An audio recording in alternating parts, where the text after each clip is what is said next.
नमस्कार दोस्तों, स्वागत है आपका स्टडी फॉर सिविल सर्विसेज में। वीडियो को पूरा देखिए। कोई भी आपका फीडबैक है, कोई सजेशन है, तुरंत वीडियो में कमेंट करके जरूर बताइए। अच्छा लगे तो वीडियो लाइक जरूर कर लीजिए और ऐसे वीडियो लगातार फ्री में पाने के लिए चैनल को तुरंत सब्सक्राइब कर लीजिए और बेल आइकन को जरूर टैप कर लीजिए ताकि आगे भी सारे वीडियो आपको मिलते रहे। यूट्यूब में फॉलो करते हैं तो प्लीज ये वाला फ्री टेलीग्राम चैनल जरूर ज्वाइन कर लीजिएगा। सारे नोटिफिकेशन, सारे अपडेट यहीं पे आते हैं, ध्यान रखिएगा। स्टडी फॉर सिविल सर्विसेज का कोई भी पेड ग्रुप अगर आपको ज्वाइन करना है तो सिर्फ 856480560660897523860455 यही नंबर है हमारे, सिर्फ जहां पे कॉल या व्हाट्सएप कर सकते हैं। इंस्टाग्राम पे हमारा पेज जरूर फॉलो कर लीजिएगा, studyforcivil.services है। ट्विटर पे हमको जरूर फॉलो कर लीजिएगा, @studyforcivils है। सारे क्वेश्चन अटेम्प्ट करिए और स्कोर अपना तुरंत कमेंट करके बताइए। पीसीएस के प्रीलिम्स एग्जामिनेशन के लिए मॉक टेस्ट की हमारी श्रृंखला लगातार चल रही थी और ये सेक्शनल मॉक टेस्ट आप देख रहे हैं। मॉक टेस्ट पेपर नंबर 6 है। हिस्ट्री के इसमें 100 एमसीक्यूज हैं अच्छे वाले, तो आइए प्रैक्टिस करना शुरू करते हैं। मॉक लगाना चाहिए, ये तैयारी के अंतिम स्वरूप, या ये कहना सही रहेगा कि तैयारी को अंतिम रूप देने के लिए किया जाता है। यहाँ से आप अपनी कमियों को जान सकते हैं, गलतियाँ करेंगे तो उससे सीखेंगे।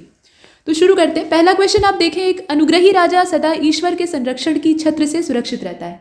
मतलब वो कृपालु होता है, प्रजा का ध्यान रखता है, प्रजापालक होता है, तो ईश्वर उसका पोषण करते हैं, ऐसा कथन था। अब ये स्टेटमेंट है किसका, ये आपको बताना है। तो इसमें राजाओं के नाम, मतलब जो सुल्तान है उनके नाम दिए हैं। तो बलबन है, अकबर का भी नाम दिया है, इल्तुतमिश और कुतुबुद्दीन ऐबक। बताइए, ये कथन बलबन का है, ठीक है, बलबन के द्वारा ये कहा गया था। आगे बढ़ते हैं, प्रश्न संख्या 2 को देखते हैं। और दोस्तों, अगर आप हमारा क्रैश कोर्स ज्वाइन करना चाहें तो उससे आप लाभान्वित हो सकते हैं। कम समय में सीमित स्टडी मटेरियल के साथ आपको पूरा गाइडेंस दिया जाएगा और आप बेहतर तरीके से अपने प्रीलिम्स को क्लियर कर सकते हैं और आगे अपने मेंस के सपनों को साकार कर सकते हैं। तो फिलहाल दूसरे क्वेश्चन को देखिए। किस वंश के शासकों ने भारतीयों को उच्च पदों पर नियुक्त करने की परंपरा को शुरू किया था? तो ये गुलामों का काम था, मतलब गुलाम वंश का काम था, या बलबनी वंश जो था वो इसको कर रहा था, खिलजियों ने किया था या फिर कुतुबी वंश ने किया था? देखिए, खिलजी वंश के जो शासक हैं उन्होंने भारतीयों को उच्च पदों पर नियुक्त करने का काम किया योग्यता के आधार पे। तो खिलजी इसमें जो डायनेस्टी दी हुई है उसको हम चुन लेंगे। इसके बाद प्रश्न संख्या 3 में देखें, इसमें कहा गया कि औरंगजेब के काल में विदेशी यात्री आते हैं भारत, और इनका क्रम आपको बताना है कि कौन सा पहले आता है, कौन सा बाद में आता है। तो नाम देखें, इसमें जॉन डी थेवेनाइट का नाम दिया है, गोमेल करेरी का नाम दिया है, जॉन फ्रेयान का नाम दिया है, फिर घुमा फिरा कर उसी को अरेंज किया है। तो बताइए सही कालानुक्रम यानी क्रोनोलॉजी किसकी सही है?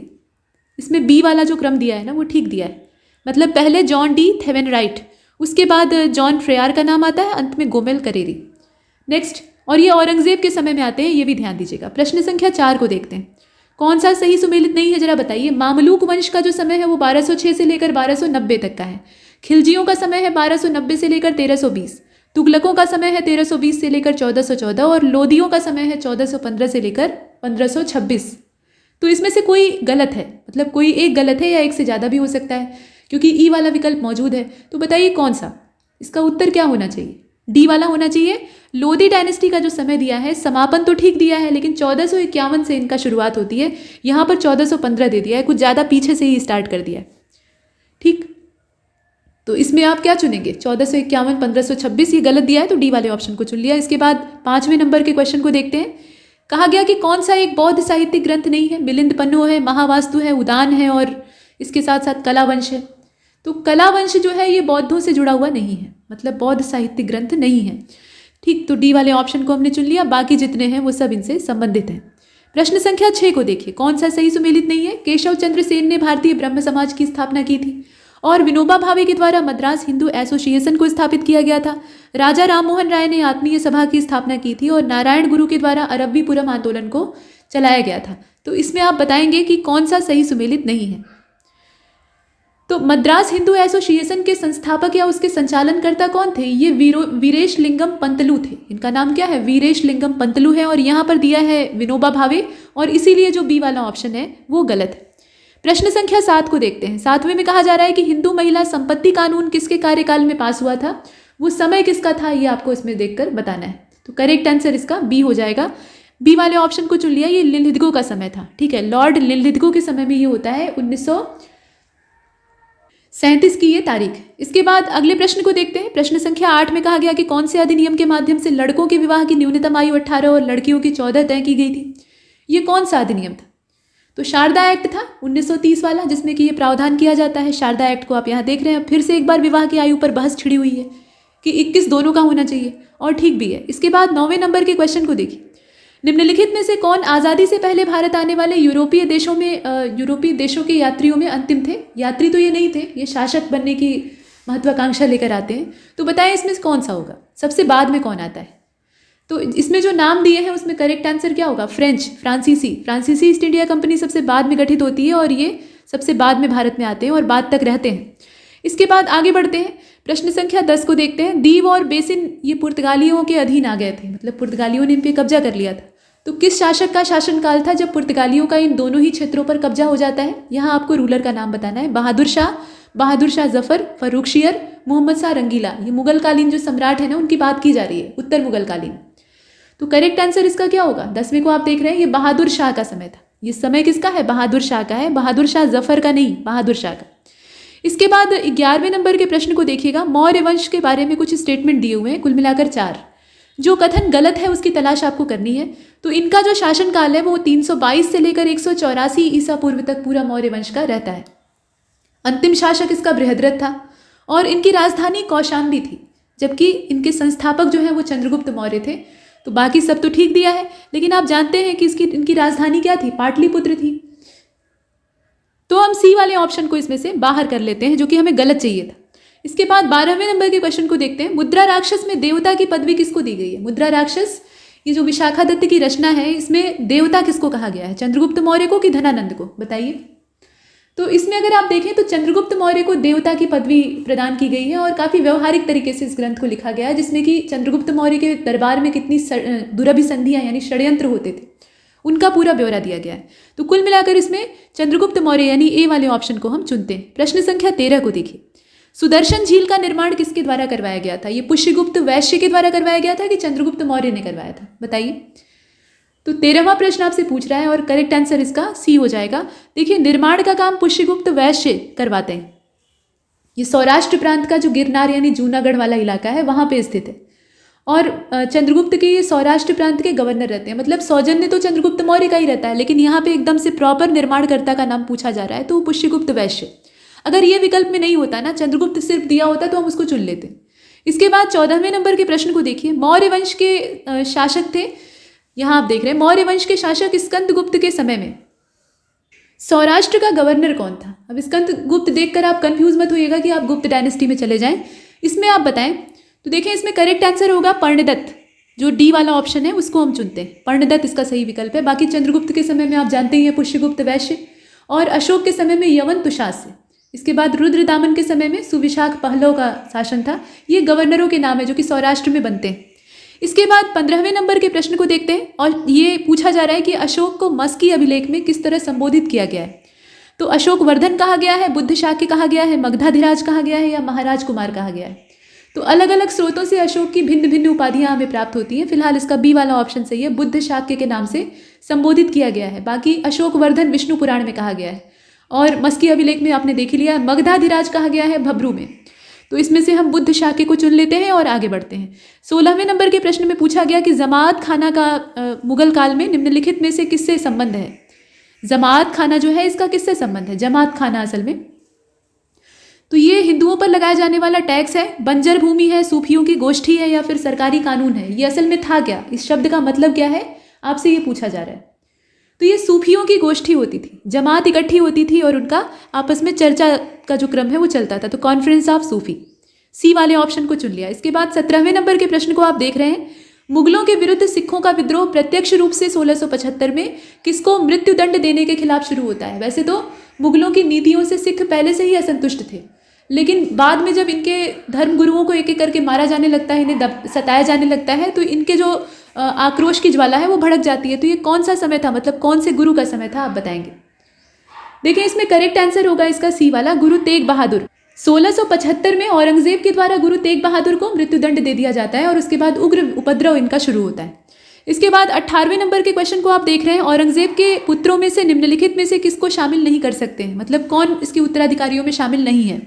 तो मोहम्मद सुल्तान, मोहम्मद अकबर, मोहम्मद मुअज्जम और मोहम्मद आलम, ये आजम है असल में। तो बताइए इसमें से कौन सा औरंगजेब के बेटों में शामिल नहीं था? तो ई वाले को चुन लेते हैं। औरंगजेब के 5 बेटे थे और 5 बेटे कौन कौन से? तो मोहम्मद अकबर 1657 में जन्म होता है, मृत्यु इसकी 1706 में हो जाती है। मुअज्जम को तो आप जानते ही हैं। बाकी आजम और कामबख्श मोहम्मद सुल्तान जो है इनकी मृत्यु हो जाती है 1676 में। तो 5 बेटे थे, इसमें से हम ई वाले को चुनते हैं।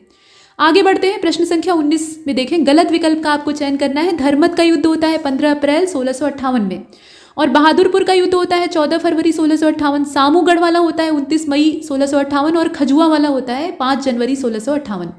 तो इसमें आपको गलत विकल्प का चयन करना है। और ये जो 19वां प्रश्न है इसका करेक्ट आंसर हो जाएगा ई वाला। इसमें से हम गलत विकल्प का चयन कैसे करेंगे, समस्या तो ये है। देखिए 5 जनवरी 1659 की बात है। इलाहाबाद के पास में एक खजुआ नाम की जगह है, वहाँ पे औरंगजेब और शुजा के बीच में युद्ध होता है। शुजा हार जाता है, औरंगजेब जीत जाता है। सामूगढ़ वाला जो युद्ध है ये भी उत्तराधिकार का था, दारा शिकोह और औरंगजेब के बीच में होता है। ये 29 मई 1658 की बात है। ठीक, दारा हार जाता है और पराजित होकर युद्धभूमि से पलायन कर जाता है। धर्मत वाला जो युद्ध है ये 15 अप्रैल 1658 को होता है। ये उज्जैन के पास में है धर्मत। वहाँ पे शाही सेना और मुराद, ये औरंगजेब की संयुक्त सेनाओं के बीच में युद्ध होता है। तो ये आपने देखा। और बहादुरपुर का युद्ध आप जानते हैं, ये 14 फरवरी को होता है। तो 6 मील दूर ये बनारस स्थान है। शाह सुजा और शाही सेना के बीच में होता है। तो ये उत्तराधिकार के लिए लड़े गए युद्ध हैं। कुल मिलाकर इसका ई वाला विकल्प ही चुनने में बुद्धिमानी है। प्रश्न संख्या 20 को देखते हैं। औरंगजेब ने गोलकुंडा पर हमला किया था, कब किया था बताइए। यहाँ डेट दी हुई है, और इसका जो करेक्ट आंसर है वो इसमें सी होगा। जनवरी का ही महीना चल रहा था और 1656 की बात है। गोलकुंडा पर ये हमला करता है। 21वें नंबर के प्रश्न को देखें। अवध के नवाब शुजाउद्दौला और वॉरेन हेस्टिंग्स के बीच में एक संधि होती है। कौन सी संधि होती है जरा बताइए। तो ये फैज़ाबाद की है कि अलीनगर की है कि इलाहाबाद की दूसरी संधि है। असल में ये बनारस की संधि थी। बनारस की संधि होती है शुजाउद्दौला और वॉरेन हेस्टिंग्स के बीच में। तो ये संधियाँ आपको पता होनी चाहिए, ट्रीटी ऑफ बनारस। प्रश्न संख्या 22 पूछा गया कि 1763 से लेकर 1773 के बीच में पंजाब में छोटे छोटे सिख राज्य स्थापित होते हैं, और ये जो छोटे छोटे राज्य थे इनको मिसल कहा जाता है। तो बताएं इनकी संख्या कितनी थी। और ये मिसलें जो थी ये बड़ी ताकतवर हुआ करती थी। इनकी संख्या टोटल कितनी थी। तो अगर देखें हम तो सिख साम्राज्य जो है वो छोटे छोटे भागों में बट गया था, और 12 मिसलें यहाँ पर काम कर रही थी। भंगी मिसल थी, निशानिया थी, रामगढ़िया थी, नक्कई थी, अहलूवालिया थी, करोड़ा थी, और सुकरचकिया मिसल थी। इस तरह से नाम है, बहुत सारे नाम हैं। कुल मिलाकर इनकी संख्या जो है वो 1 दर्जन है। इसमें से आप 12 को चुनेंगे। इसके बाद 23वें प्रश्न में पूछ लिया गया कि जो पहला आंग्ल मैसूर युद्ध होता है ये कौन सी संधि के साथ समाप्त होता है। तो 23वां क्वेश्चन जो है इसमें करेक्ट आंसर बी होना चाहिए, क्योंकि ये मद्रास की संधि के साथ समाप्त होता है, ट्रीटी ऑफ मद्रास। और इसमें मराठे और निज़ाम जो है वो अंग्रेज़ों की तरफ थे, और युद्ध का समापन जो है वो 1769 में होता है मद्रास की संधि के साथ। इसके बाद 24वें नंबर के क्वेश्चन को आप देख रहे हैं। सवाई जयसिंह के द्वारा खगोलीय वेधशाला को कहाँ पर स्थापित नहीं किया गया था। इन्होंने कहाँ पर स्थापित नहीं करवाया था वो आपको बताना है। तो प्रश्न संख्या 24 को आप देखें, इसमें से करेक्ट आंसर भोपाल होगा, यानी बाकी तीनों जगहों पर इन्होंने स्थापित करवाया था, दिल्ली, उज्जैन और जयपुर। 25वें नंबर के क्वेश्चन को आप देख रहे हैं। कहा जा रहा है कि कौन सा राज्य व्यपगत के सिद्धांत के अंतर्गत अधिग्रहित नहीं किया गया था। तो नागपुर, संबलपुर, जैतपुर और तंजौर। बताइए इसमें व्यपगत के सिद्धांत का शिकार कौन सा नहीं बना था। तो तंजौर नहीं बना था, बाकी तीनों तो बने थे। तंजौर जो है वो इससे बाहर था। इसके बाद 26वें को देखें आप। पादशाहनामा जो है ये किसी मुगल शासक के बारे में लिखी गई किताब है। बताइए किसके ऊपर लिखी गई। तो ये शाहजहां से संबंधित है। ठीक है, इसमें डी वाला जो ऑप्शन है उसको आप चुनेंगे, शाहजहां। आगे बढ़ते हैं, डी को चुन लिया, यहाँ पे आप देख रहे हैं। इसके बाद 27वें नंबर के क्वेश्चन में देखें, इसमें कहा जा रहा है कि किस स्थान पर भ्रमण बुद्ध के द्वारा नहीं किया गया था। मतलब कौन सा ऐसा स्थान था जो कि गौतम बुद्ध के द्वारा भ्रमण के अंतर्गत नहीं आता है। तो मथुरा, वाराणसी, सारनाथ और चित्रकूट दिया है। चित्रकूट ये नहीं गए थे, बाकी सब जगह पे गए थे, मथुरा भी गए थे। ठीक है, चित्रकूट को इसमें से हम बाहर कर लेंगे। 28वां देखिए, कांग्रेस की स्थापना के समय निम्नलिखित में से किसने मुस्लिमों को कांग्रेस से दूर रहने की प्रेरणा दी थी। तो ये प्रेरणा देने का काम किसने किया था। ये गफ्फार खान ने किया था, सयानी ने किया था, अहमद खान ने किया था, या बदरुद्दीन तैयब जी ने किया था। तो ये सैयद अहमद खां का काम था। उन्होंने कहा था कि भाई आप लोग कांग्रेस से दूर रहिए या इस तरह की राजनीतिक पार्टियों से दूर रहिए। तो इसमें से आप सैयद अहमद खां को चुनेंगे। इसके बाद 29वें नंबर के क्वेश्चन को देखें। अष्टप्रधान शिवाजी की ये एक मंत्री परिषद थी। अब ये किससे संबंधित है। तो अब इसमें आप बताएं, गुप्त प्रशासन है, चोल है, विजयनगर है और मराठा है। तो सीधी बात है, ये मराठा प्रशासन से जुड़ी हुई थी। उसमें भी शिवाजी महाराज के ये अष्टप्रधान हुआ करते थे। और अष्ट दिग्गज किससे जुड़े थे ये आप कमेंट सेक्शन में बताएंगे। अष्ट दिग्गज का संबंध किससे था। फिलहाल हम डी वाले को चुनते हैं। 30वें नंबर के क्वेश्चन को आप देख रहे हैं। सुहरावादी सिलसिला जो है ये भारत में किसके द्वारा शुरू किया जाता है। ये चिश्ती सिलसिला है। कौन से संत हैं जिनके द्वारा ये स्टार्ट किया जाता है। करेक्ट आंसर इसका सी वाला होना चाहिए, बहाउद्दीन जकारिया। बहाउद्दीन जकारिया के द्वारा सुहरावादी सिलसिले को स्टार्ट किया जाता है। 31 को देखते हैं। महादेव गोविंद रानडे निम्नलिखित में से किस संगठन से संबंधित नहीं थे? तो देखें आप, इसमें भारतीय राष्ट्रीय सामाजिक सम्मेलन दिया है यानी इंडियन नेशनल सोशल कॉन्फ्रेंस, और दक्कन एजुकेशन सोसाइटी है, पूना सार्वजनिक सभा है, सेवा सदन है। तो आप भी जानते हैं कि सेवा सदन से इनका कोई संबंध नहीं है, तो एमजी रानडे को आप सेवा सदन से बाहर कर दीजिए। डी वाले ऑप्शन को हमने चुन लिया, हमारा काम हो गया। इसके बाद 32वें को देखते हैं। जलियांवाला बाग हत्याकांड के बाद किसने कैसर-ए-हिंद की उपाधि को त्याग दिया था? तो गांधी जी ने किया था। कैसर-ए-हिंद की उपाधि जो अंग्रेजों के द्वारा दी गई थी, उसको गांधी जी ने त्याग कर दिया था।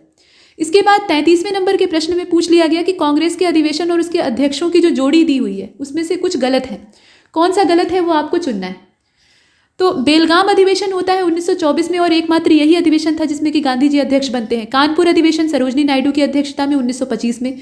गया वाला होता है 1922 में, जवाहरलाल नेहरू इसके अध्यक्ष होते हैं, और लखनऊ वाला होता है अंबिका चरण मजूमदार की अध्यक्षता में। तो अब इसमें आपको देखकर बताना है। लेकिन गया वाला गलत दिया है। गया अधिवेशन जो है ना, ये 1922 का है, वो तो ठीक है, लेकिन चित्तरंजन दास की अध्यक्षता में होता है, जवाहरलाल नेहरू की अध्यक्षता में नहीं होता है। तो यही जो हम सी वाला ऑप्शन है इसको बाहर कर देते हैं। प्रश्न संख्या 34 को देखिए। निम्नलिखित समाज सुधारक संगठन और उनके स्थापना वर्ष की कौन सी जोड़ी सही सुमेलित नहीं है, वो आपको बताना है। तो 34वां प्रश्न जो है इसका करेक्ट आंसर ए हो जाएगा। ये जो परमहंस मंडली है 1869 वाली, ये सही सुमेलित नहीं है। बाकी जितना दिया है वो ठीक दिया है। परमहंस मंडली का समय क्या है? 1849 है, न कि 1869। यहाँ पे क्या होना चाहिए? 49 होना चाहिए। इसके बाद 35वें नंबर के क्वेश्चन को आप देख रहे हैं। मध्यकाल में एक शब्द इस्तेमाल होता था जिसका नाम था रहट, और सिर्फ मध्यकाल ही नहीं, ये तो बहुत समय से इस्तेमाल होता है, मतलब आज के समय में भी इसको हम लोग यूज़ कर लेते हैं। बताइए किससे संबंधित है? रहट का संबंध किससे? तो रहट का संबंध, ये रहट जो है ये पानी खींचने का काम करती थी और सिंचाई का काम करती थी। जो कुएं पहले के होते थे, कुएं से पानी खींच के निकाला जाता था, उसमें रहट। ठीक, तो इसमें से आप किसको चुनेंगे? सिंचाई में उत्पन्न, ये माफ कीजिएगा, सिंचाई में उपयुक्त जो टेक्नोलॉजी है उसके तौर पर हम इसे देखते हैं। इसके बाद आगे बढ़ते हैं। रहट और दोन जैसे जो शब्द हैं वो इस्तेमाल होते थे। दोन का मतलब दोने से होता है। दोने की आकृति आपने देखी ना, पत्ती का दोना बनता है, तो वैसे ही दोने की आकृति का एक लकड़ी का बड़ा सा टब नुमा होता था, और उसको पानी में डुबोकर और उल्टा किया जाता था रस्सी के सहारे, तो उससे खेतों में बड़े बड़े पैमाने पे सिंचाई की जाती थी। पहले के समय में ऐसे ट्यूबवेल वगैरह नहीं होते थे, तो कुएं के माध्यम से ये सब किया जाता था। तो दोन चलाते थे किसान, बढ़िया जब खेत में भराई करनी होती थी तो करते थे। तो आगे बढ़ते हैं। और दोन को अगर आपको रियल लाइफ में देखना है तो अब तो कहीं दिखाई नहीं देगी। बाहुबली मूवी देख लीजिएगा, उसमें बाहुबली जो है वो दोन का निर्माण करते हैं। आगे बढ़ते हैं। देखिए प्रश्न संख्या 36 को देखें। निम्नलिखित में से कौन सी हड़प्पा संस्कृति की विशेषता नहीं है? कौन सी हड़प्पा संस्कृति की विशेषता नहीं है बताइए। तो रेड ब्लैक पॉटरी यानी लाल काले जो मृद भांड थे वो नहीं है, या फिर टेराकोटा नहीं है, या फिर जो उनकी चित्रात्मक लिपि थी वो नहीं है, या धात्विक धन नहीं है। बताएं इसमें से। मतलब मेटालिक मनी यानी मुद्राओं को ढाला जाता था तो धातु का इस्तेमाल करके किया जाता था, ऐसा इसमें दिया है। हड़प्पा संस्कृति की विशेषता इसमें से कौन सी नहीं है? तो मेटालिक करेंसी उस समय नहीं हुआ करती थी। ठीक, ये जो प्रावधान था ना, ये हड़प्पा सभ्यता का नहीं है, बाकी सभी हैं। 37वें को देखते हैं। निम्नलिखित में से किसके हिसाब से अशोक बौद्ध धर्म में समुद्र नाम के एक व्यापारी के द्वारा परिवर्तित किए जाते हैं? अशोक का हृदय परिवर्तन करने का काम इसने किया था। तो ये जो ग्रंथ है ये दिव्यावदान है, जिसमें कि ऐसा कहा गया है। तो दिव्यावदान को आप चुन लीजिए। आगे बढ़ते हैं। 38वें को देखते हैं। ईसाई धर्म का प्रचार करने के लिए सेंट थॉमस, ये किसके शासनकाल में भारत आते हैं जरा बताइए, मिशनरी वगैरह। तो सेंट थॉमस का भारत आगमन कब होता है?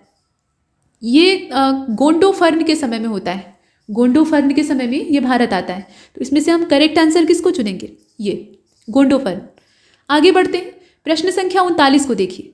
किस ब्रिटिश अधिकारी ने 1857 के विद्रोह के दौरान झांसी में प्रतिरोध का भार संभाला था? तो ये काम किसका था? ये ह्यूग व्हीलर का था कि ह्यूगरोज का था? ये ह्यूगरोज का काम था। लक्ष्मीबाई के खिलाफ ये कमान संभाल रहा था और चकित रह गया उनकी वीरता देख के। आगे बढ़ते हैं। इसे हम लोग मिलाकर देखते हैं, ह्यूरोज पढ़ते हैं, लेकिन असल में ये ह्यूगरोज था। इसके बाद 40वें नंबर के क्वेश्चन को देखिए। भारतीय स्वतंत्रता के लिए बर्लिन समिति की स्थापना ये 1915 में की गई थी। किसके द्वारा की गई थी ये आपको बताना है। तो इसमें वासुदेव बलवंत फड़के, शचीन्द्रनाथ सान्याल, चट्टोपाध्याय जी हैं, रास बिहारी बोस हैं, फिलहाल वीरेंद्रनाथ चट्टोपाध्याय या चटर्जी, इनके द्वारा की जाती है 1915 में। और कहाँ पे ये आपको बताना है, ये कहाँ पे स्थापित की जाती है, इसका वेन्यू आप बताइए। प्रश्न संख्या 41। किसके तहत बंगाल, मद्रास और बंबई तथा अन्य सभी क्षेत्र जो थे उनको गवर्नर जनरल के पूर्ण नियंत्रण में रखा गया था? ये कौन सा अधिनियम था असल में, आपको ये बताना है। एक्ट का नाम बताना है। तो आप ध्यान से देखें तो ये चार्टर एक्ट हो सकता है। और कौन सा चार्टर एक्ट है? तो 1833 का। पूरी तरह से नियंत्रण में कर लिया गया था। इसके बाद 42वें क्वेश्चन में पूछा गया कि which of the following events happen first, मतलब इसमें से कौन सी घटना पहले हुई है, तो तारीखें आपको मालूम होनी चाहिए। भारतीय विश्वविद्यालय अधिनियम आता है और ऑफिशियल सीक्रेट एक्ट आता है, WC रैंड को मार डाला जाता है और भारतीय प्रेस अधिनियम पास होता है। तो बताएं सबसे पहले क्या हुआ था। सबसे पहले होता है सी वाला काम, यानी रैंड को पहले मारा जाता है। ये 22 जून 1897 की बात है। बाकी यूनिवर्सिटी एक्ट का जो समय है वो कर्जन का है 1904 का, और रहस्य अधिनियम जो है ना वो 1923 का है, और प्रेस एक्ट आता है 1910 में। तो ये सब बाद की चीज़ें हैं। 1897 में रैंड की हत्या होती है, वो सबसे पहले वाला है, तो हम सी को चुनते हैं। इसके बाद 43वें नंबर के प्रश्न में कहा गया कि बाल गंगाधर तिलक को सजा सुनाए जाने के बाद किस प्रसिद्ध विद्वान ने दया की वकालत की थी और कहा कि संस्कृत के एक विद्वान के रूप में तिलक में मेरी दिलचस्पी है। ये एक यूरोपीय विद्वान का कथन है, अब इसीलिए पूछा भी गया है। तो बताइए इसमें से कौन सा होगा। नाम दे रखा है, करेक्ट आंसर इसका मैक्स मूलर होगा। मैक्स मूलर को चुन लीजिए। और 6 वर्ष के कारावास की सजा वगैरह होती है, मांडले जेल में भेजा जाता है, 1908 की बात है। आगे बढ़ते हैं, प्रश्न संख्या 44 को देखते हैं। कहा गया कि आलोचना और स्वतंत्र चिंतन एक क्रांतिकारी की 2 विशेषताएं होती हैं, मतलब इन दोनों चीज़ों के बिना कोई व्यक्ति जो है वो क्रांतिकारी नहीं बन सकता है। तो ये कथन किसका है? खुदीराम बोस का है, भगत सिंह का है, चंद्रशेखर आजाद का है कि सुभाष चंद्र बोस का है? बताइए। तो ऐसे जो कथन है, सुधारवादी कथन, वो कुछ ही लोगों के हो सकते हैं। हालांकि इसमें जितने भी नाम दिए हैं वो आपको हो सकता है कंफ्यूज भी कर दें। भगत सिंह का ये कथन है, उनके विचार इसी टाइप के थे और इनके विचारों से सभी लोग जो है वो इत्तेफाक रखते थे, इसमें कोई संदेह नहीं। प्रश्न संख्या 45 को देखिए। कहा जा रहा है कि आगा खां के नेतृत्व में मुसलमानों का एक शिष्टमंडल जो है वो 1 अक्टूबर 1906 को लॉर्ड मिंटो से मिलकर आता है और उनसे एक रिक्वेस्ट करता है। क्या रिक्वेस्ट रहती है उसको आपको बताना है। वो संयुक्त निर्वाचक मंडल चाहते थे, मुसलमानों के लिए अलग से निर्वाचक मंडल चाहते थे, या फिर मुसलमानों के मनोनयन को ज़्यादा तवज्जो देने की बात कर रहे थे, या हिंदुओं को ज़्यादा जो प्रतिनिधित्व है वो देने की वकालत कर रहे थे। आप इसमें देख कर बताएं। तो 45 जो है इसमें करेक्ट आंसर क्या होगा। जो सेपरेट इलेक्टोरेट की बात है वो ये करते हैं अपने लिए, और इसी का परिणाम होता है कि बाद में मर्ले मिंटो रिफॉर्म आता है जिसमें कि मुसलमानों को अलग सांप्रदायिक निर्वाचन की पद्धति दी जाती है। तो इसमें से आप देखें जो करेक्ट आंसर है वो सी वाला हो जाएगा। माफ कीजिएगा, इसका जो करेक्ट आंसर है वो इसमें बी वाला हो जाएगा। सेपरेट इलेक्टोरेट की ये बात करते हैं, यानी जो बी वाला ऑप्शन है। और बाद में 1907 में हम इसी चीज़ को देखते हैं। अंग्रेज तो यही चाहते ही थे। प्रश्न संख्या 46 को देखिए। ये सब फूट डालने का तरीका था, इससे कोई बहुत फायदा ना तो मुसलमानों को होने वाला था ना हिंदुओं को होने वाला था, लेकिन नुकसान देश का होने वाला था। तो देखिए आप गलत सुमेलित इसमें से कौन सा है देखिए। तो सविनय अवज्ञा आंदोलन 1930 का है, बारदोली सत्याग्रह जो है वो 1928 का है, गांधी जी भारत आ जाते हैं 1915 में, और चौरी चौरा की घटना होती है 1922 में। तो गलत कौन सा है? गलत कोई नहीं है। जितने दिए हैं, जितनी भी तारीखें हैं वो सब एकदम परफेक्ट हैं। तो इसलिए हम ई वाले ऑप्शन को चुन लेते हैं और 47वें को देखते हैं। अखिल भारतीय ट्रेड यूनियन कांग्रेस का पहला विभाजन नागपुर अधिवेशन में होता है 1929 में। अध्यक्ष कौन था आप बताएं। तो अध्यक्ष इसके जवाहरलाल नेहरू थे। ये जो समय है ना, इस समय अध्यक्ष बनते हैं जवाहरलाल नेहरू। और 31 अक्टूबर 1920 की बात है, स्थापना की जाती है ट्रेड यूनियन कांग्रेस की, और इसमें NM जोशी जो हैं वो मूल संस्थापक रहते हैं। इसके बाद 48वें नंबर के प्रश्न को देखते हैं। स्वराज केवल आम जनता के लिए होना चाहिए, किसी एक खास वर्ग के लिए नहीं, मतलब सभी के लिए होना चाहिए। तो ये वाक्य किसका था? ये सुभाष चंद्र बोस जी का वाक्य था, या गांधी जी का था, या चित्तरंजन दास का था, या गुरुदेव ने कहा था? तो इसमें आप देखकर बताएं और ध्यान से देखें। तो CR दास के द्वारा ये स्टेटमेंट दिया गया था। चित्तरंजन दास ने कहा था कि स्वराज जो है वो किसी की जागीर नहीं है, वो सबके लिए होना चाहिए। प्रश्न संख्या 49 को देखते हैं। जॉन साइमन की अध्यक्षता में नवंबर 1927 में साइमन कमीशन की नियुक्ति होती है, और इस कमीशन में कितने सदस्य थे? तो कुल मिलाकर 7 सदस्य थे। अध्यक्ष जॉन साइमन थे और सारे सदस्य यूरोपीय थे, अंग्रेज थे, इसीलिए इसका विरोध हो रहा था। प्रश्न संख्या 50 को देखते हैं। गांधी जी का हरिजन कल्याण का जो कार्यक्रम था उसमें अखिल भारतीय छुआछूत विरोधी लीग की स्थापना कौन से वर्ष में की जाती है, आपको ये बताना है। तो छुआछूत विरोधी लीग की स्थापना कब होती है? ये 1932 में होती है। ठीक, तो 1932 वाला जो ऑप्शन है इसमें दिया हुआ है बी वाले में, और हम बी को चुनते हैं। आगे पूछा गया कि निम्नलिखित में से किस राजा के द्वारा जैन धर्म के प्रति भारी झुकाव को दिखाया गया। तो आप देख रहे हैं पल्लव, चोल, खारवेल और पांड्य दिया हुआ है। तो पल्लव, चोल और पांड्य जो है वो इसमें जैन धर्म में कोई रुचि नहीं रखते थे। खारवेल का ये काम था, खारवेल के द्वारा ये ज़्यादा आसक्ति जैन धर्म में दर्शाई गई है, इसे हमने देखा। तो इसमें से सी वाले को देखते हैं। इसके बाद 52वें नंबर के क्वेश्चन को आप देख रहे हैं। पहली बौद्ध संगीति जो है वो अजात शत्रु के समय में होती है, दूसरी वाली कालाशोक के, और तीसरी वाली भी कालाशोक के ही समय में होती है, चौथी वाली कनिष्क के समय में होती है। तो गलत कौन सा है वो साफ साफ दिख रहा है। तीसरी वाली जो बौद्ध संगीति है वो अशोक के समय में होती है, पाटलिपुत्र। तो इसमें से हम सी वाले ऑप्शन को बाहर कर देते हैं। इसके बाद 53वें नंबर के प्रश्न को देखें। सबसे बड़ा बौद्ध मठ कहाँ पे है? बिहार में है कि अरुणाचल में है कि हिमाचल में है? कहाँ पे है? सबसे बड़ा जो बौद्ध मठ है ना वो अरुणाचल में है। उसकी लोकेशन कहाँ है? अरुणाचल प्रदेश में है। बी वाले ऑप्शन को हम चुनते हैं। इसके बाद 54 पूछा गया कि हुमायूं के द्वारा राज्य विभाजन का कौन सा सही मिलान नहीं है। हुमायूं ने अपने भाइयों में राज्य का विभाजन कर दिया था और ये उसकी सबसे बड़ी गलती थी। तो हिंदाल को उसने भीलवाड़ा दिया था, कामरान को काबुल और कंधार दिया था, अस्करी को दिया था संभल और सुलेमान को दिया था बदख्शां। अब बताइए कौन सा सही नहीं है? तो हिंदाल वाला जो दिया है ना वो अलवर होगा। हिंदाल का भीलवाड़ा नहीं होगा बल्कि अलवर होगा। ये जितने भी मुगल शासक थे उसमें सबसे ज़्यादा उदारता दिखाता है और इसलिए परेशान भी होता है। अपने भाइयों में बांट देता है राज्य को और उसके बाद फिर राज्य छिन्न भिन्न हो जाता है, शत्रु सक्रिय हो जाते हैं। तो कुल मिलाकर हिंदाल वाला जो ऑप्शन है उसको आप बाहर कर देंगे। इसके बाद 55 को देखते हैं। अकबर के संबंध में कौन सा कथन सही है आपको बताना है। तो इसका जन्म 15 अक्टूबर 1532 में हुआ था। हमीदा बानो बेगम इसकी माता का नाम था। इनका पूरा नाम था जलालुद्दीन मोहम्मद अकबर। इनके 6 बेटे थे और इसमें से एक से ज़्यादा भी सही हो सकता है। अब बताइए कौन सा सही है? तो 55 का राइट आंसर होगा ई, क्योंकि जितने भी दिए हैं वो सभी सही है। मतलब एक तरह से अकबर के बारे में आपको कंप्लीट इन्फॉर्मेशन दी हुई है, तो इसमें से सभी सही है। इसके बाद 56 को देखते हैं। 56 में कहा गया कि जहांगीर के काल में विदेशी यात्री जो भारत आते हैं उनका क्रम आपको व्यवस्थित करना है। तो इसमें निकोलस विथिंगटन का नाम है, डाउनटन का नाम है, एडवर्ड का नाम है और पल्सार्ट का नाम है। तो बताएं कि कौन सा क्रम सही रहेगा। सभी को आगे पीछे करके अरेंज किया गया है। निकोलस डाउनटन जो है वो 1608 से लेकर 1615 तक रहता है। फिर 1612 से लेकर 1616 जो है वो निकोलस विथिंगटन का समय है। फिर एडवर्ड का है 1615 का और पल्सार्ट का है 1627 का, मतलब 1620 से लेकर 1627। तो इसमें से हम किसको चुनेंगे? सी वाले को चुनेंगे जो कि सही दिखाई दे रहा है। इसके बाद 57वें नंबर के प्रश्न को आप देखेंगे। बाबर ने अपनी आत्मकथा लिखी है बाबरनामा, जिसमें कि एक भारतीय हिंदू राज्य का उल्लेख किया गया है। वो राज्य कौन सा है ये आपको बताना है। 57 को आप देख रहे हैं और क्वेश्चन नंबर 57 का जो करेक्ट आंसर है वो इसमें सी हो जाएगा, मेवाड़। ये राज्य कौन सा है? मेवाड़ है, जिसका कि उल्लेख बाबर ने अपनी आत्मकथा में किया है। उसके अलावा बंगाल, दिल्ली, मालवा और बहमनी का भी उल्लेख किया है और 2 हिंदू राज्यों का उल्लेख किया है, मेवाड़ और विजयनगर। इसके बाद 58 को देखते हैं। कहा जा रहा है कि रानी पद्मिनी का नाम अलाउद्दीन की चित्तौड़ विजय से जोड़ा जाता है। इनके पति का नाम क्या है? चित्तौड़ की ये महारानी थी और कहा जाता था कि ये सिंघल द्वीप की राजकुमारी थी, श्रीलंका से आई थी। अब बताइए कि इनके पति का नाम क्या था। तो अब आप जानते हैं इसमें कौन सा होगा? राणा रतन सिंह होगा। ठीक, राणा रतन सिंह की ये पत्नी थी। और इसमें से हम कौन से ऑप्शन को चुनेंगे? सी वाला ऑप्शन चुन लेते हैं। आगे बढ़ते हैं। प्रश्न संख्या 59 और इसमें आप देखें प्रार्थना समाज जो स्थापित किया गया था उसका उद्देश्य आपसे पूछा जा रहा है। मूल उद्देश्य क्या था, मतलब असल में उसका पर्पस क्या था। तो प्रार्थना समाज की स्थापना का क्या उद्देश्य हो सकता है? गुरुकुल प्रणाली को स्टार्ट करना, न्याय, दलितों के लिए न्याय उपलब्ध कराना, स्वतंत्र भारत की स्थापना या हिंदू समुदाय को शुद्ध करना, मतलब उसका शुद्धिकरण करना। तो करेक्ट आंसर इसका बी हो जाएगा, दलितों को सामाजिक न्याय सुनिश्चित कराना। ये प्रार्थना समाज का मूल उद्देश्य था। 1867 में आत्माराम पांडुरंग के द्वारा इसको स्थापित किया जाता है। तो कुल मिलाकर इसमें से हम बी वाले ऑप्शन को चुन लेते हैं। आगे बढ़ते हैं। प्रश्न संख्या 60 को देखिए।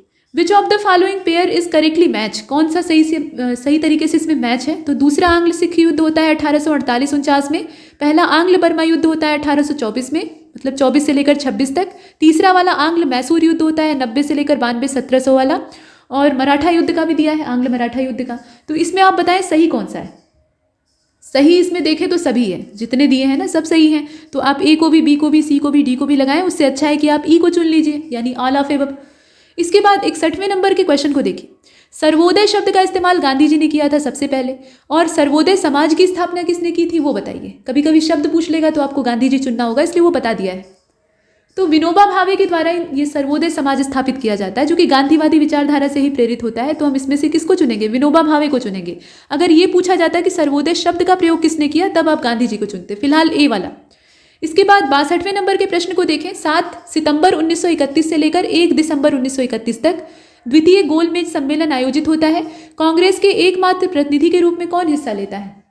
कांग्रेस इसमें शामिल होने को तैयार नहीं होती, लेकिन बाद में इरविन पैक्ट होता है, गांधी इरविन पैक्ट। तो उसका नतीजा होता है कि ये जो राउंड टेबल कॉन्फ्रेंस थी एकमात्र दूसरी वाली, उसमें कांग्रेस हिस्सा लेती है। किसके नेतृत्व में लेती है आप बताइए? तो गांधी जी के नेतृत्व में लेती है। और गांधी जी जब लौट के आते हैं तो बड़े ही निराश दिखाई देते हैं। वो कहते हैं कि जाना व्यर्थ गया, नहीं जाना चाहिए था। 63वें क्वेश्चन को देखिए। गांधी इरविन समझौते में महात्मा गांधी के लाभ को सांत्वना पुरस्कार किसने कहा था? तो ये जो कथन था ये एलन कैम्पबेल जॉनसन का था। मतलब मध्यस्थ की भूमिका तेज बहादुर सप्रू इसमें निभाते हैं, गांधी जी को कन्विंस करते हैं कि आप जाकर वायसराय से मिलिए जिससे कि कुछ बात बन सकती है, और कोई बात नहीं बनती। इसके बाद 64वें नंबर के क्वेश्चन को देखें। 1921 में कांग्रेस का जो अहमदाबाद सत्र होता है उसमें देशबंधु चित्तरंजन दास को अध्यक्ष चुना जाता है, लेकिन उसी समय वो जेल में चले जाते हैं। तो अधिवेशन की अध्यक्षता कौन करता है? जब वो जेल में रहते हैं तो अध्यक्ष कौन बनता है? और इसका जो करेक्ट आंसर है वो हकीम अजमल खां चुने जाते हैं। ठीक है, हकीम अजमल खां जो है वो इसके अध्यक्ष चुने जाते हैं बाद में। इसके बाद आगे बढ़ते हैं, प्रश्न संख्या 65 को देख लेते हैं, जिसमें कहा गया कि रॉलेट एक्ट का भारतीय राष्ट्रीय कांग्रेस ने विरोध किया था क्योंकि इनका लक्ष्य था, क्या लक्ष्य था? तो ये व्यक्तिगत आज़ादी को सीमित करना चाहते थे। मतलब ये चाहते थे कि जो सोचने का अधिकार लोगों का है वो छिन जाए। अब इसमें आप देखें जो बाकी विकल्प दिए हैं वो भी एक हद तक ठीक हो सकते थे, लेकिन जब एक ऑप्शन हमारे पास सही दिया हुआ है तो उसको हम चुनेंगे जो सबसे सटीक है। सांप्रदायिक प्रतिनिधित्व को ये फैलाना चाहते थे, तो इसमें विस्तारवादी नीति अंग्रेजों की बाद में दिखाई ही देती है। आप देखते हैं कि 1909 में जो मर्ले मिंटो रिफॉर्म आता है उसमें सांप्रदायिकता की शुरुआत की जाती है और उसके बाद उसे क्रमशः बढ़ाया ही जाता है, कम करने का प्रयास कोई भी अधिनियम नहीं करता है। लेकिन जो मूल उद्देश्य था इसमें, ये पर्सनल फ्रीडम जो थी उसको लिमिटेड करना चाहते थे। तो इसमें आप ध्यान दीजिएगा, रॉलेट एक्ट का सबसे बड़ा उद्देश्य यही था और भारतीय लोग या भारतीय राष्ट्रीय कांग्रेस इसीलिए इसका विरोध कर रही थी। इसके बाद 66वें क्वेश्चन को देखते हैं। गलत साधन हमें कभी भी सही उद्देश्य तक नहीं ले जा सकता। ये कथन किसका है? तो ये वाला जो कथन है ना, ये महात्मा गांधी का है और गोपाल कृष्ण गोखले को राजनीतिक गुरु गांधी जी मानते थे, तो वो उन्हीं से इस मामले में प्रेरित थे। तो इसमें से आप महात्मा गांधी को चुनेंगे। ये कथन इन्हीं का है, ये ध्यान दीजिएगा, गोखले का नहीं है। गोखले के विचार इसमें जरूर दिखाई देते हैं, लेकिन ये कथन कहा था गांधी जी ने। इसके बाद 67वें नंबर के प्रश्न को देखें। इंडियन नेशनल कांग्रेस और इंडियन मुस्लिम लीग ये एक ही समय में कहाँ पर अपना अधिवेशन आयोजित किए थे? मतलब इन दोनों का एक ही स्थान पर एक ही समय में अधिवेशन आयोजित होता है। तो ये वाला जो समय और स्थान था, लखनऊ अधिवेशन होता है दिसंबर 1916 में। तो कांग्रेस के ज़्यादातर अधिवेशन जो है वो दिसंबर में ही होते हैं। फिलहाल ये लखनऊ सेशन था और यहाँ पर एक बार फिर से एकजुटता दिखाई देती है जो कि कुछ समय तक रहती है। 68वें को देखते हैं। लाहौर षड्यंत्र केस के मामले में किसे काला पानी की सजा सुनाई गई थी और उसे सेलुलर जेल भेज दिया गया था? ये काला पानी की सजा किसको मिली थी? तो काला पानी की सजा मिलती है बटुकेश्वर दत्त को, ठीक है, लाहौर षड्यंत्र केस के अंतर्गत। बाकी भगत सिंह, राजगुरु और सुखदेव को मौत की सजा सुनाई जाती है और बाद में 23 मार्च को इन्हें शहीद कर दिया जाता है। तो इतना हमने देखा, बटुकेश्वर दत्त को इससे बाहर रखा जाता है और उन्हें काला पानी की सजा दी जाती है। प्रश्न संख्या 69 को देखते हैं। तैमूर के आक्रमण के बाद भारत में किस वंश का राज्य स्थापित हुआ? तो तैमूर लंग का जब हमला होता है तो भारत की राजनीतिक स्थिति में थोड़ा सा बदलाव आता है और उसके बाद सैयदों का यहाँ पे शासन होता है, सैयद वंश की स्थापना होती है और 1398 में तैमूर ने हमला किया था और तुगलक वंश और दिल्ली सल्तनत को ये तबाह कर देता है उस समय। ठीक, तो सैयद यहाँ पे आप चुनेंगे। इसके बाद 70वें नंबर के क्वेश्चन को देखें। कहा जा रहा है कि बिहार का पहला मुस्लिम विजेता कौन था? बख्तियार खिलजी था या अलाउद्दीन खिलजी था? मोहम्मद बिन तुगलक, कुतुबुद्दीन ऐबक? बख्तियार खिलजी। इसने बड़ी ही नृशंसता दिखाई, मतलब जितने भी धार्मिक ग्रंथ थे, जितनी भी बौद्धिक किताबें थी, उनको जलाकर तबाह कर दिया। नालंदा विश्वविद्यालय की लाइब्रेरी में आग लगवा दी, सब कुछ नष्ट करवा दिया। तो ये हमने देखा। इसके बाद 71वें नंबर के क्वेश्चन को आप देख रहे हैं। कौन सा अनुक्रम दिल्ली के शासकों के बारे में ठीक है? तो मोहम्मद गोरी, कुतुबुद्दीन ऐबक, इल्तुतमिश, रजिया सुल्तान और बलबन। इसके बाद यहाँ बलवंत दिया हुआ है तो वो आप बलबन समझ लीजिए। और मोहम्मद गोरी, कुतुबुद्दीन ऐबक, रजिया सुल्तान, ऐसे करके इन शासकों का क्रम दिया हुआ है। मतलब नाम वही है, घुमा फिरा कर अरेंजमेंट किया है। आपको ये बताना है कि कौन सा सही है। तो गोरी का समय सबसे पहले 1192, तराइन का दूसरा युद्ध ये जीत जाता है छल से। और उसके बाद कुतुबुद्दीन ऐबक जो कि इसी का गुलाम था 1206, फिर इल्तुतमिश का 1210, रजिया सुल्तान का 1236 और बलबन का रहता है 1246 से लेकर 1286। हालांकि रजिया के बाद से लेकर पूरा जो बीच का समय है उसमें बलबन ही पीछे से शासन कर रहा होता है, लेकिन प्रत्यक्ष तौर पे राजा नहीं बनता है। तो इसमें से हमने चुना ए वाले ऑप्शन को, ये वाला जो है ये सही है। इसके बाद 72वें नंबर के क्वेश्चन में कहा गया कि निम्नलिखित में से किसने तुंगभद्रा नदी पर बांध बनाया था और विजयनगर के लिए नहरों का निर्माण करवाया था? तो ये शासक कौन था? ये काम देवराय प्रथम का था, 1406 से लेकर 1422। और इस समय आप जानते हैं जब नहरें बनेंगी, बांध बनेगा तो कृषि का विकास होगा, तो कृषि का बहुत बड़े पैमाने पर विकास होता है। इसके बाद 73वें नंबर के क्वेश्चन को आप देख रहे हैं। फिरोज शाह तुगलक के द्वारा कौन सा नगर नहीं बसाया गया था, जरा बताइए। तो अहमदपुर जो है ना, ये फिरोज शाह तुगलक के द्वारा नहीं बसाया गया था। बाकी 300 नगरों की ये स्थापना करता है। फतेहाबाद, हिसार, फिरोजपुर, जौनपुर, फिरोजाबाद, ये सब इसके द्वारा बसाए हुए नगर थे। तो इसमें से आप देख रहे हैं, तो जो अहमदपुर है उसको हम बाहर कर देंगे, बाकी जितने हैं उसको रहने देंगे।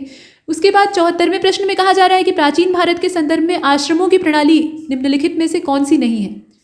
तो ब्रह्मचर्य, संन्यास और वानप्रस्थ तो आश्रम है। 4 आश्रमों का जीवन में 25-25 का विभाजन करके उल्लेख किया गया है। ब्रह्मचर्य सबसे शुरुआती है और जो संन्यास है वो सबसे अंतिम है, मृत्यु पर्यंत। बाकी पुरुषार्थ जो है वो एक उद्योग है जिसकी की प्रेरणा हर मनुष्य को दी जाती है अपने वैदिक धर्म में, लेकिन पुरुषार्थ कोई आश्रम नहीं है। ये सभी आश्रमों में एक कंपलसरी माना जाता है कि हर आश्रम में आप अपना कर्म करिए, अपना पुरुषार्थ करिए, लेकिन ये आश्रम नहीं है। बाकी जितने हैं वो हैं ब्रह्मचर्य, गृहस्थ, वानप्रस्थ और संन्यास। इसके बाद आगे बढ़ते हैं। 75वें नंबर के क्वेश्चन को आप देख रहे हैं। कहा गया कि सिंधु घाटी संस्कृति या सभ्यता का सबसे बड़ा स्थान कहाँ पे है? राजस्थान में है, हरियाणा में है, पंजाब में है कि गुजरात में? तो सबसे बड़ा स्थान हरियाणा में है। हरियाणा में कौन सा स्थान है जरा आप कमेंट सेक्शन में बताइएगा, ये आपके लिए क्वेश्चन है। अशोक का शिलालेख है शाहबाजगढ़ी और मानसेहरा वाला, वो किस लिपि में लिखा गया है ये बताइए। तो ये जो लिपि है ना, ये खरोष्ठी है, ये यूनानी लिपि नहीं है, ये खरोष्ठी है। ठीक, खरोष्ठी लिपि में शाहबाजगढ़ी और मानसेहरा अभिलेख जो है उन्हें लिखा गया है। इसके बाद 77वें नंबर के क्वेश्चन को आप देख रहे हैं। वैशाली में विश्व का पहला गणतंत्र किसके द्वारा स्थापित किया गया था? तो वैशाली में किसका शासन था? पालों का था कि चोलों का था? इनमें से किसी का नहीं था, लिच्छवियों का शासन था। लिच्छवियों ने विश्व का पहला गणतंत्र स्थापित किया और ये बड़ा शक्तिशाली राज्य हुआ करता था। तो सी वाले ऑप्शन को हमने चुना। और नेक्स्ट 78 को देखिए। अध्यक्ष दिया है, विभाग का नाम दिया है। आप बताइए कि ये जो मौर्यकालीन विभाग और अध्यक्ष दिए हैं कौन सा गलत है? तो शुल्काध्यक्ष जो था ये व्यापार कर वसूलता था। पौतवाध्यक्ष मापतोल करता था। अक्ष पटलाध्यक्ष जो था वो महालेखाकार की हैसियत से होता था, मतलब अकाउंटेंट जनरल होता था। और कूप्याध्यक्ष जो था वो सिंचाई का काम देखता था, इरिगेशन वाला मैटर संभालता था। तो इसमें से गलत कौन सा है? गलत इसका डी है। कूप्याध्यक्ष जो है वो वनों का प्रभार देखता था। बाकी जितना है, जैसे सुराध्यक्ष को आप देखते हैं, ये आबकारी विभाग का अध्यक्ष होता था। सीताध्यक्ष जो है वो कृषि विभाग का अध्यक्ष होता था। तो ऐसे अध्यक्ष जो अर्थशास्त्र में वर्णित हैं उनका नाम आप देख सकते हैं। डी वाला ऑप्शन हमने चुन लिया। ये वनाधिकारी होता था, मतलब वन अधिकारी आप इसे कह सकते हैं। इसके बाद 79वें नंबर के क्वेश्चन को देख रहे हैं। रेडिकल डेमोक्रेटिक पार्टी ये 1940 में गठित होती है, किसके द्वारा होती है जरा बताइए। तो ये काम किसका था? MN रॉय का था। बड़ी ही उग्र विचारधारा इनकी थी। तो इसमें से हमने ए वाले ऑप्शन को चुन लिया। इसके बाद 80 नंबर का क्वेश्चन आपसे पूछ रहा है कि 1929 में खुदाई खिदमतगार को किसने संगठित किया था? ये काम किसका था? तो लाल कुर्ती संगठन और खुदाई खिदमतगार ये किसके द्वारा स्थापित किया गया था? खान अब्दुल गफ्फार खान, जिन्हें कि सीमांत गांधी भी कहा जाता था क्योंकि सीमावर्ती प्रदेशों में ये काफ़ी सक्रिय थे। डी वाले ऑप्शन को हमने चुना और गांधी जी की तरह इनकी नीतियाँ भी दिखाई देती थी।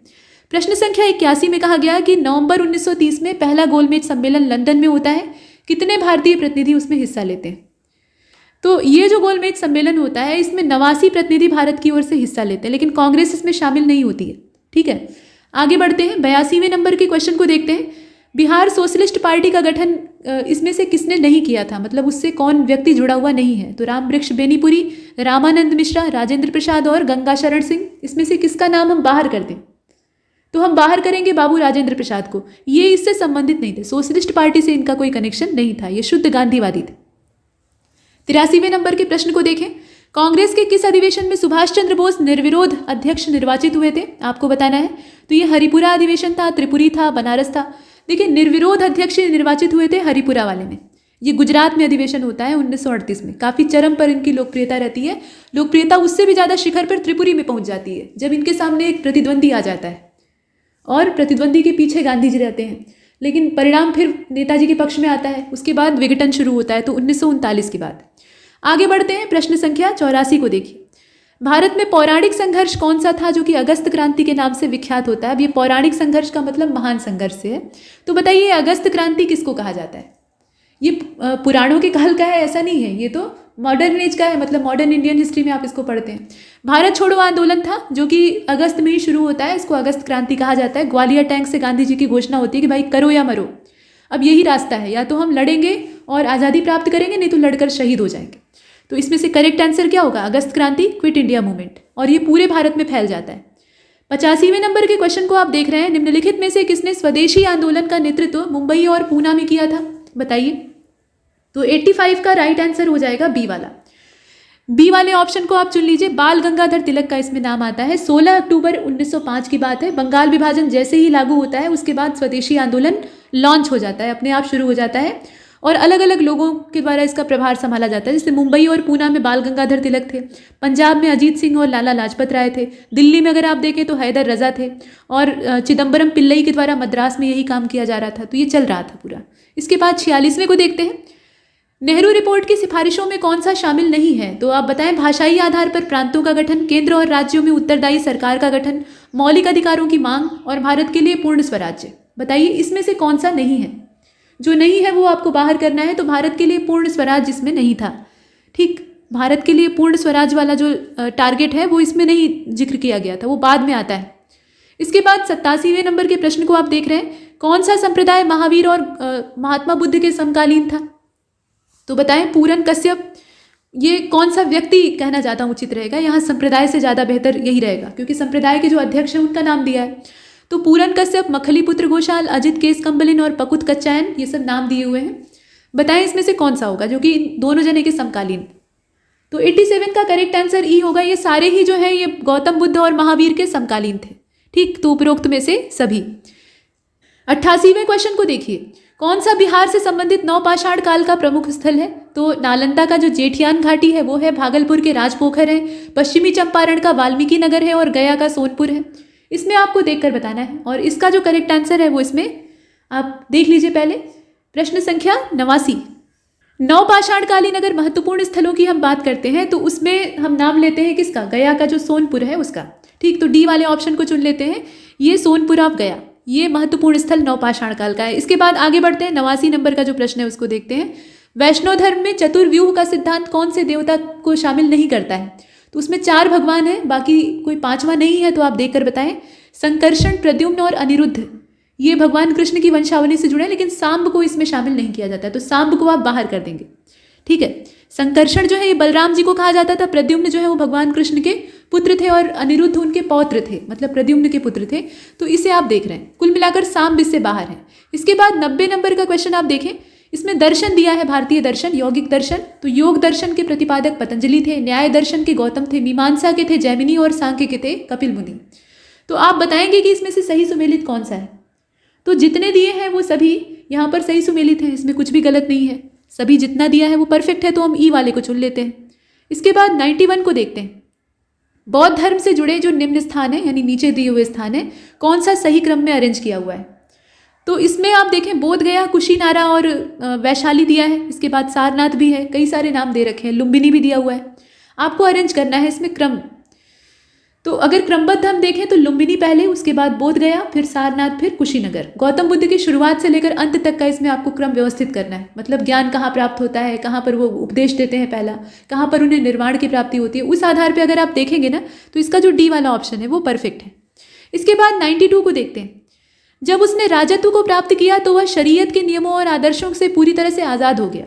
अब बताइए कि ये कथन जियाउद्दीन बर्नी के द्वारा लिखा गया है, किस सुल्तान के बारे में ये बताता है?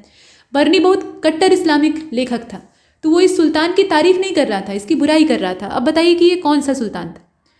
तो ये जो काम था ना, ये अलाउद्दीन खिलजी का था। अलाउद्दीन खिलजी अपनी मर्जी का मालिक था। उसके अंदर बहुत प्रचंड महत्वाकांक्षा थी, जो कि शरीयत के नियमों का पालन नहीं करती थी। ये उलेमा वगैरह में विश्वास नहीं करता था। ये अपनी मर्जी का मालिक था, मतलब जो इसके मन में आता था वो करता था। और इसके दिमाग में था कि ये सिकंदर के समान विश्व विजय करे। लेकिन बाद में इसके जो शुभचिंतक होते हैं वो इसे सलाह देते हैं कि ऐसा मत करिए, पहले भारत को नियंत्रण में करिए। तो पहले ये भारत विजय पर निकल पड़ता है और काफ़ी सारे हिस्सों को कॉन्क्वायर करता है। कुल मिलाकर इसमें अलाउद्दीन खिलजी वाला जो ऑप्शन है वो परफेक्ट। इसके बाद 93 को देखते हैं। इल्तुतमिश ने बिहार में अपना पहला सूबेदार किसको नियुक्त किया था, आपको ये बताना है। तो यहाँ जो ऑप्शन दिए हैं इन्हें आप ध्यान से देखें। मलिक काफूर, हिसामुद्दीन ऐवाज, मलिक जानी और कुतुबुद्दीन ऐबक का नाम दिया है। फिलहाल मलिक जानी इसमें से जो ऑप्शन दिया है वो परफेक्ट है। ठीक है, इसे बिहार का सूबेदार बनवाया जाता है। और 1225 में बिहार शरीफ और बाढ़ पर अधिकार करके जो राजमहल की पहाड़ियाँ हैं वहाँ पे, मतलब ये जो संयुक्त सेना है उसको पराजित किया जाता है। जो हिसामुद्दीन एजाज होता है वो पराजित होता है। तो कुल मिलाकर बात यह है कि मलिक जानी जो है ये इल्तुतमिश की ओर से ऐवाज के स्थान पे बिहार का सूबेदार अपॉइंट किया जाता है।